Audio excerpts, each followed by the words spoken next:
Hey friends, welcome back to my channel and my kitchen. In today's video, we have a what's for dinner. We're gonna make 3 meals together to give you dinner inspiration and ideas for the week.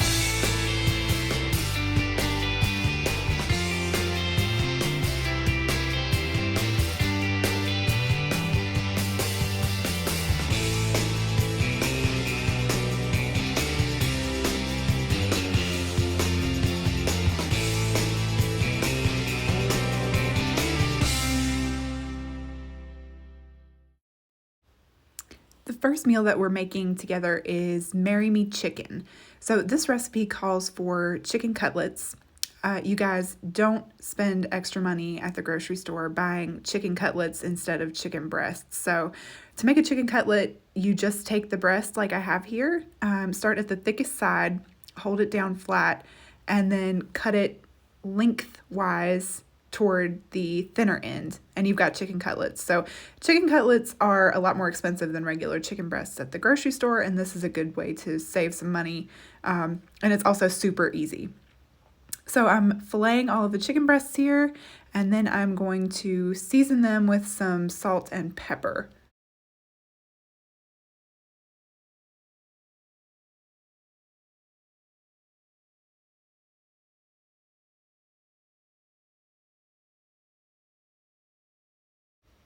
The next step is to take all of them and then dredge them in flour on both sides.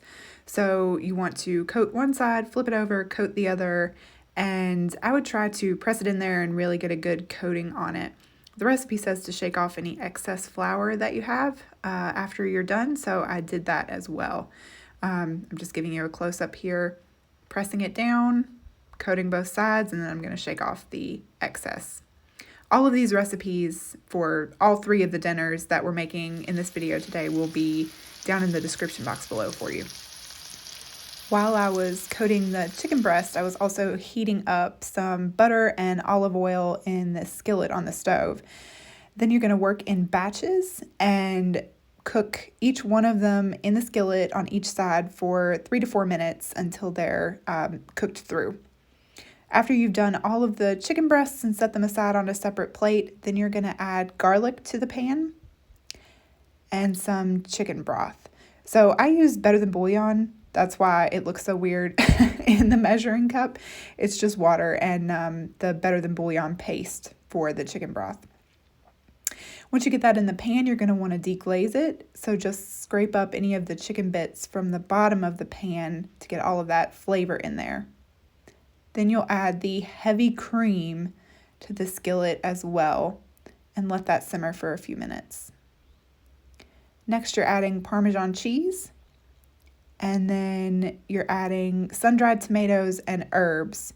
Sorry, I must have forgotten to get footage of adding the actual tomatoes and the herbs to the skillet, but I added those in, and then I'm just giving this a good stir to combine everything and let it simmer for a few minutes.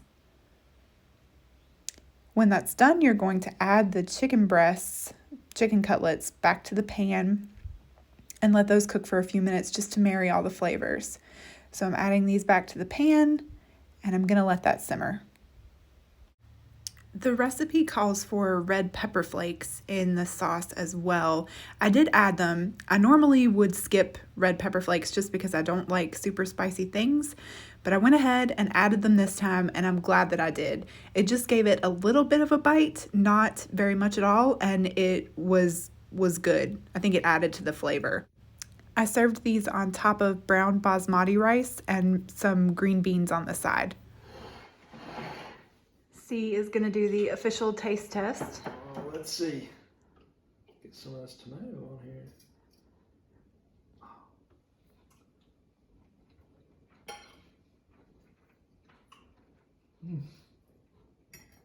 Oh, that's really good. To be my favorite so far.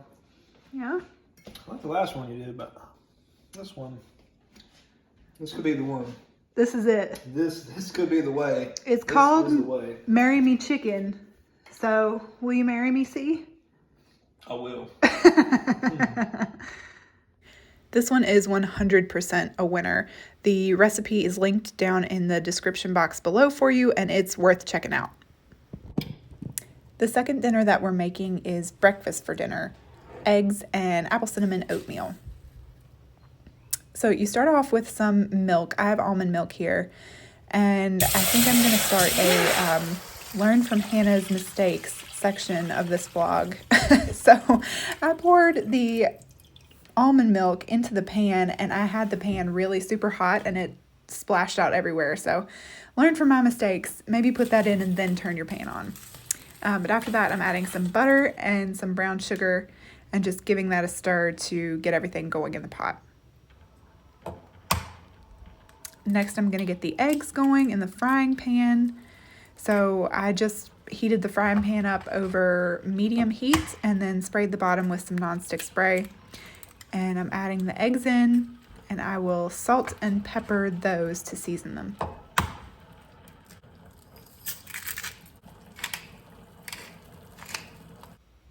Now that the milk has heated up, I'm adding in the oatmeal, diced apples,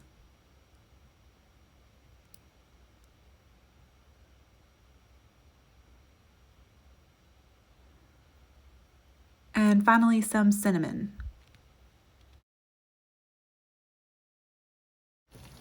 Everything is in the pot together now, so you're going to stir this just a few times to combine everything and then let that cook for 13 to 15 minutes. Mine was done right at 13 minutes. Next, I am gonna flip the eggs. So I have the hardest time flipping eggs in a skillet. I don't know what I'm doing wrong. You all, if you see what I'm doing wrong, please comment down in the comment box below and let me know, because I cannot figure it out. I try to slide it under there. I try to like be forceful and slide it under there all in one like motion. It doesn't work. I try to wiggle it under there. That also doesn't work. So I just have a heck of a time trying to flip eggs. But if you guys see what I'm doing wrong, please let me know down below, because I would really, really appreciate it. I have a hard time. I'm just gonna season the other side of these one more time and then pull them out of the pan. They're ready to go. This was right at 13 minutes before I pulled the oatmeal off, and oh my gosh, it looks so good and it tasted so good as well. I like to make eggs with oatmeal because I can't just eat carbs without any protein, and these are the perfect combination. I know breakfast for dinner is such a simple meal, but it's really great. This oatmeal is really great. It wasn't super sweet with just the 2 tablespoons of brown sugar that the recipe calls for, but it was still really good. And if you want it sweeter, you can always just add more sugar to it. Corey really liked it as well.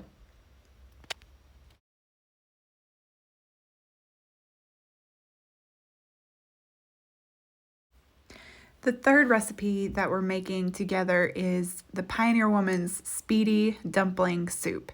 So you all know I love the Pioneer Woman's recipes, and this one is no different. Oh my gosh, it was so good. So you're gonna start out with some bouillon, some chicken, well, the recipe calls for chicken broth, but you all know I use better than bouillon. So I'm just adding some of the better than bouillon paste to the water here, and then you're gonna bring that to a boil. While that's heating up, you're going to start adding in some of the other ingredients. First is ginger. So I have powdered ginger here. And then minced garlic. And then last, you're going to add in the soy sauce. So I used coconut aminos, and those turned out just fine. The recipe also called for fresh ginger, but the powdered ginger that I had worked just as well. You're going to bring that to a boil and let it simmer for just a few minutes, and then you're going to add half a bag of broccoli slaw.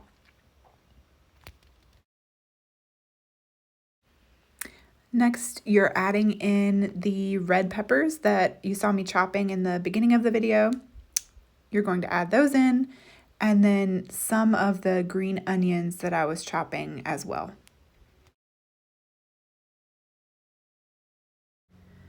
Last, you'll add in the dumplings. So you add in just frozen dumplings straight from the bag. Those go right into the pot, And then you're going to heat those up, just let them simmer until the dumplings are heated through.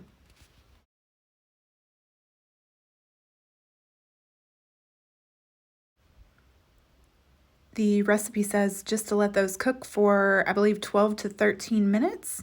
And I just stirred them around a few times during that time. This is what they looked like while they were cooking. And oh my gosh, you guys, this soup is so good. And it's so easy. Literally, all you have to do is chop the peppers and the green onions and then throw everything else in the pot. And it's so good. The recipe also calls for sriracha. I put that on my husband's bowl, but not in mine because I don't love super spicy food. It's really worth the effort to make this recipe. It's so good. And the broccoli slaw with the dumplings and the broth, it's delicious. Go make this for sure. That's it for this video, you all. Thank you so much for joining me. If you liked it, please give it a thumbs up and consider subscribing to my channel. I would really appreciate it. I'm gonna do more what's for dinner videos like this, so if you enjoy some dinner inspiration, come back for more. We'll have more for you. Thanks. Bye.